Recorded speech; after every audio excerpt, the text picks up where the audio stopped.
আমি এখন যে জায়গাটার ভিতর দাঁড়িয়ে আছি এটি বাংলাদেশের এক ঐতিহাসিক মসজিদ। সুলতানি আমলের এক ঐতিহাসিক নিদর্শন হচ্ছে এই মসজিদটি। এটি হচ্ছে ঐতিহাসিক দ্বারসবাড়ি মসজিদ। এটি চাঁপাইনবাবগঞ্জের শিবগঞ্জ উপজেলায় অবস্থিত এক ঐতিহাসিক নিদর্শন। এটি সম্ভবত বাংলাদেশ অংশে সুলতানি আমলের সবচেয়ে বৃহৎ মসজিদ ছিল এটি। 1500 শতকে নির্মিত এই মসজিদটি শুধু একটি ইবাদতখানাই ছিল না, বরং এটি ছিল একটি পূর্ণাঙ্গ ইসলামী শিক্ষা কেন্দ্র। মসজিদ, মাদ্রাসা ও বিশাল জলাধার সব মিলিয়ে এটি ছিল একটি সুপরিকল্পিত মুসলিম শিক্ষা কেন্দ্র।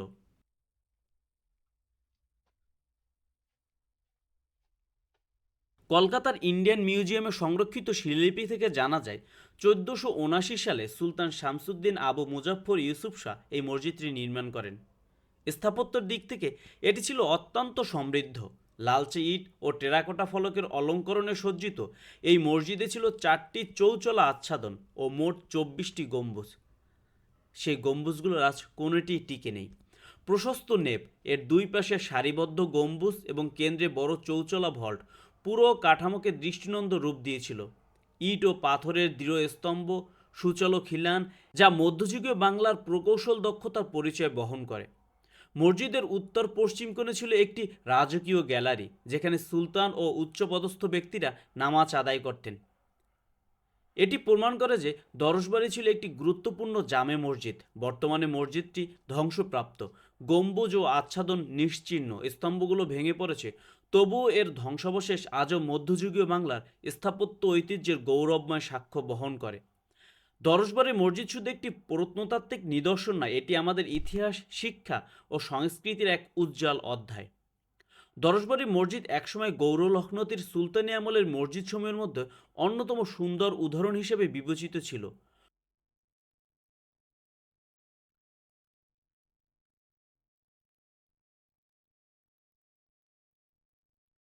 এই হচ্ছে মসজিদের বর্তমান অবস্থা, একদম ভগ্নদশা।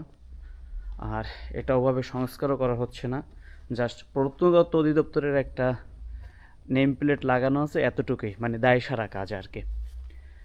এই মসজিদটি সম্পর্কে যখন অনুসন্ধান করা হয় তখন আসলে মুন্সি এলাহি বক্স কর্তৃক একটা হচ্ছে শিলালিপি পাওয়া যায়। সেখানে যে তথ্য পাওয়া যায় সেটা হচ্ছে যে 1479 সালে সুলতান শামসুদ্দিন ইউসুফ শাহের রাজত্বকালে এই মসজিদটি নির্মাণ করা হয়েছিল। এটার ছাদ নাই, শুধু এই দেয়ালগুলো দাঁড়ায় আছে কোনো রকম। এখনো বিভিন্ন কারুকার্য দেখা যায় ভিতরে, এইরকম এই ভিতরে বিভিন্ন নকশা দেখা যায়। আর এই হচ্ছে মসজিদটির অবস্থা। মূলত দ্বারস, মানে এই যে মসজিদটার নাম দ্বারসবাড়ি রাখার একটা কারণ আছে, সেটা হচ্ছে দার্স শব্দের অর্থ হচ্ছে পাঠ। আর এই মসজিদের আশপাশে আর একটা ঐতিহাসিক স্থাপনা হচ্ছে, সেটা হচ্ছে দ্বারসবাড়ি মাদ্রাসা। এরপর আমি ওখানে নিয়ে যাব, মাদ্রাসা সম্পর্কে যতটুকু জানি তার একটা বিস্তর বর্ণনা দেওয়ার চেষ্টা করব। এই মসজিদ থেকে বের হয়ে আমি এখন যাচ্ছি সেই ঐতিহাসিক দ্বারসবাড়ি মাদ্রাসার খোঁজে। এখান থেকে পায়ে হাঁটা 3-4 মিনিট, আর অটোতে গেলে 1-1.5 মিনিটের পথ। আমি এখন সেই ঐতিহাসিক দ্বারসবাড়ি মাদ্রাসার সামনে আছি। 20 শতকের 70-এর দশকে প্রত্নতাত্ত্বিক উৎখননের পর সম্পূর্ণ ভূমি পরিকল্পনা উন্মোচিত হওয়ায় মাদ্রাসাটি সবার নজরে আসে। এই আবিষ্কারের ফলে 2 বছর আগে নির্মিত বেলবাড়ি মাদ্রাসার সঙ্গে দ্বারসবাড়ি মাদ্রাসার অবস্থান সংক্রান্ত একটা বিভ্রান্তি ছিল, সেটি দূরীভূত হয়। আমি এখন যে জায়গাটিতে আছি এটি হচ্ছে ঐতিহাসিক দারাসবাড়ি মাদ্রাসা, যেটি হচ্ছে মধ্যযুগের এক ঐতিহাসিক নিদর্শন। আমি এখন এই মাদ্রাসার যে গেট সেটা দিয়ে ভিতরে প্রবেশ করতেছি। এই হচ্ছে মাদ্রাসার গেট দিয়ে ভিতরে প্রবেশ করার জায়গা। আর এই হচ্ছে বিভিন্ন প্রকোষ্ঠগুলো। ভিতর দিকে হয়তো শিক্ষকদের কোনো কক্ষ ছিল এরকম, আর চারদিকে এরকম ছোট ছোট অসংখ্য কক্ষ আছে যেখানে হয়তো ছাত্ররা থাকতো। এটা অনেকটা হচ্ছে যে বিভিন্ন বিহারগুলো ছিল, বৌদ্ধ বিহার, ওই রকম আর কি। আর এইটা হচ্ছে সম্ভবত 1504 সালে আলাউদ্দিন হোসেন শাহের আমলে এই মাদ্রাসাটা নির্মাণ করা হয়েছে, এরকম একটি শিলালিপি পাওয়া গেছে আর কি। এছাড়া এই মসজিদ মাদ্রাসা সম্পর্কে বিস্তারিত কোনো বা বিস্তর কোনো ইতিহাস জানা সম্ভব হয়নি। আর এই মাদ্রাসাটা সম্ভবত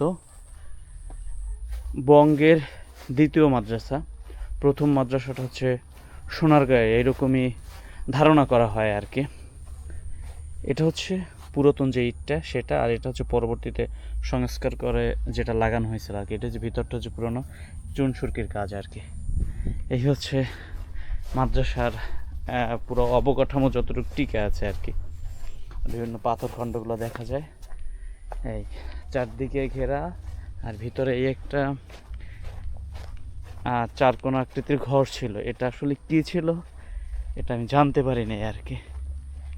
এই এই হচ্ছে সেই ঐতিহাসিক দারাসবাড়ি যে মাদ্রাসা সেটি আর কি।